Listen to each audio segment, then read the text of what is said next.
खुशामदीद मेरे प्यारे प्यारे बहनों। आज मेरे लिए बहुत ही एज़ाज़ की बात है कि हमारी बहुत सीनियर ब्यूटिशियन आसिया आलम, जो कि नेफ्टिक इदारे में पिछले 7 साल से असिस्टर जज और सीनियर ब्यूटिशियन के फ़राइज़ अंजाम दे रहे हैं। जो इनका अपना गेट ग्रूम इंस्टीट्यूशन भी है। ये बहुत बड़ी पर्सनालिटी हैं, बहुत सीनियर ब्यूटिशियन हैं और इनको बहुत शुक्रिया कि इन्होंने मुझसे अपना मेकअप करवाना चाहा है। मैं इनका तहे दिल से बहुत शुक्रिया अदा करती हूँ। Thank you ma'am. सबसे पहले हमने इनको प्राइमर लगाया। आप ही अपने मॉडल के हिसाब से उनके स्किन एज और टोन के हिसाब से उनको प्राइमर लगाएंगी।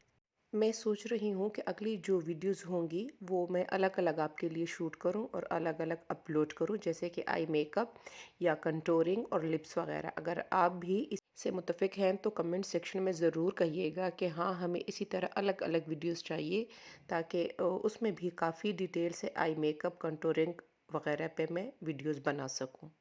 मुझे अपने व्यूअर्स की बहुत अच्छी फीडबैक मिल रही है।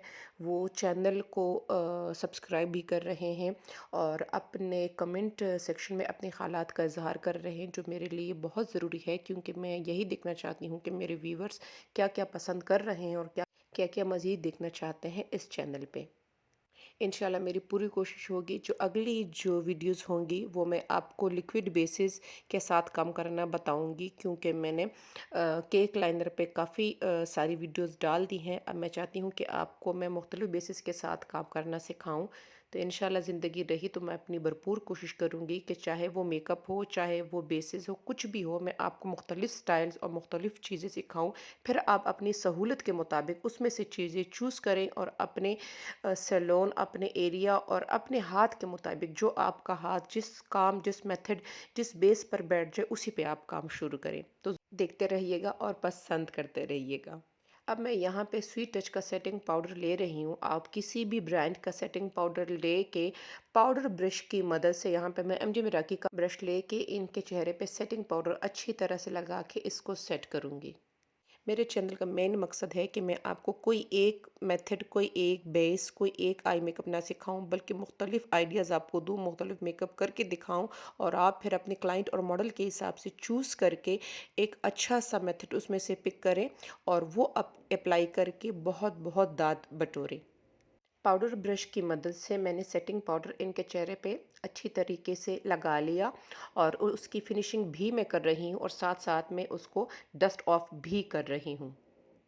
कंटूरिंग जब हम करते हैं तो ब्रश जो है वो कान की साइड से नोज़ की तरफ आपने ले जाना है, ना कि चीक की तरफ से कान की साइड पे। वो गलत हो जाएगा। आपने कान की साइड से जो भी आपने कंटूरिंग का मेथड यूज़ किया है, कि आया आप उसको स्लोप देना चाह रही हैं या थोड़ा सा इसको हॉरिजॉन्टल देना चाह रही हैं।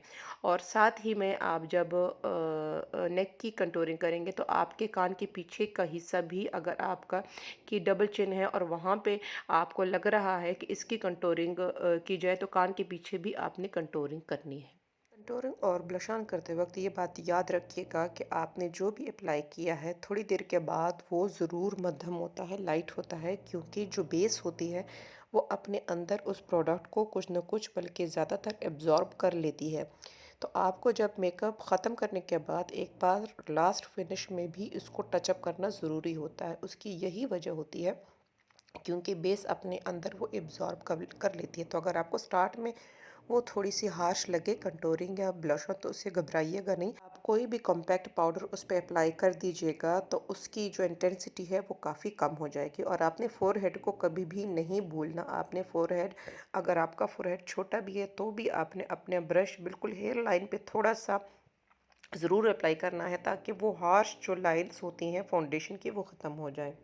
नोज़ की कंटूरिंग करते वक्त आपने ब्लेंडिंग भी अच्छे से करनी है और आपने ये भी याद रखना है कि आपने पूरी नोज़ कंटूर नहीं कर देनी। आपने यही दो लाइंस अच्छे तरीके से कंटूर भी करनी है और ब्लेंड भी करनी है। अगर आपकी मॉडल की नोज़ आगे से थोड़ी सी मोटी या लंबी हो तो आपने आगे से इसको ज़रूर लाजमी कंटूर करना है। इनका लाइट सा ब्लश ऑन भी मैं अप्लाई कर रही हूँ और वही ब्रश नोज़, फोरहेड और इनकी जॉ लाइन पर भी मैं फेर रही हूँ। इनकी अब मैं हाइलाइटिंग एमजे मिरा की हाइलाइटर किट से कर रही हूँ। उसमें कई शेड्स हैं, सिल्वर, गोल्ड, पिंक, पीच, जिसमें आप अपनी पसंद के हिसाब से कोई भी अंडरटोन जो है हाइलाइटिंग की चूज़ करके बड़े मज़े की हाइलाइटिंग कर सकते हैं। और ये ब्रश की मदद से भी लगा सकते हैं और उंगलियों की मदद से भी ये काफ़ी अच्छे से अप्लाई हो जाता है। इनकी मैं आई बेस बना रही हूँ। टीवी पेंट स्टिक से आप किसी भी स्टिक से आई बेस बना सकती हैं।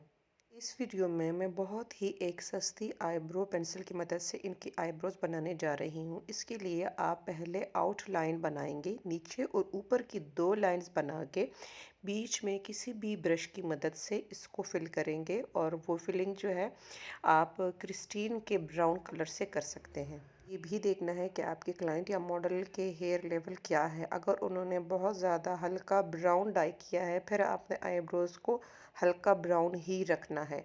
अगर उनकी जो हेयर लेवल है वो बहुत ब्लैक है, फिर आप आईब्रोज़ को ब्लैक कलर दे सकते हैं। अब हम इसको क्रिस्टीन के कंटूरिंग कलर के साथ फिल कर रहे हैं और कितनी नेचुरल लग रही हैं, यही इसकी ट्रिक है।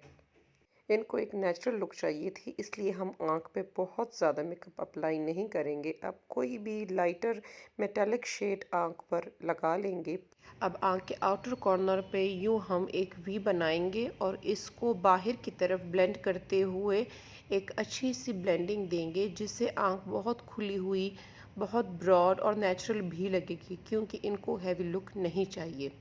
अब यहाँ पे मैं ब्लेंडिंग ब्रश की मदद से इनको ब्लेंड कर रही हूँ, इन शेड्स को ब्लेंड कर रही हूँ, लेकिन ब्रश न्यूट्रल होना चाहिए, ब्रश पे कोई भी कलर नहीं होना चाहिए। वही ब्राउन शेड आप लोअर लैश पे दे सकते हैं, और अगर आप चाहें तो ऑरेंज और पीच कलर भी दे सकते हैं। उससे एक फ़ायदा होता है कि इससे जो लुक है वो बहुत यंग आती है। और आप जब अपने मॉडल के लिए पीच कलर का इंतखाब करते हो लिपस्टिक में, ब्लश ऑन में, आई शेड में, तो उनकी एज बहुत कम लगती है।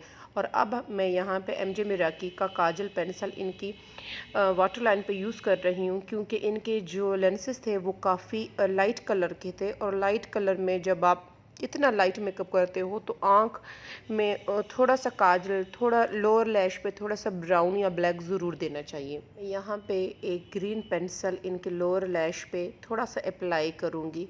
आप चाहें तो आपके पास जो भी कलर की है, अगर पर्पल चाहे, ब्लू और ग्रीन, आप इनके लोअर लैश पे जब देंगे तो बहुत अच्छा इफ़ेक्ट आता है। इससे इनकी लुक बहुत चेंज हो गई और बहुत अच्छी लग रही थी। अब मैं यहाँ पे ग्लैमरस फेस का केक लाइनर यूज़ करके इनकी विंग लाइनर बना रही हूँ। और जैसे कि मैंने पहले भी आपको बताया है कि आप जब पेपर रख कर इस तरीके से विंग लाइनर बनाते हैं तो आपका दोनों आईज़ का लाइनर एक जैसा बनता है।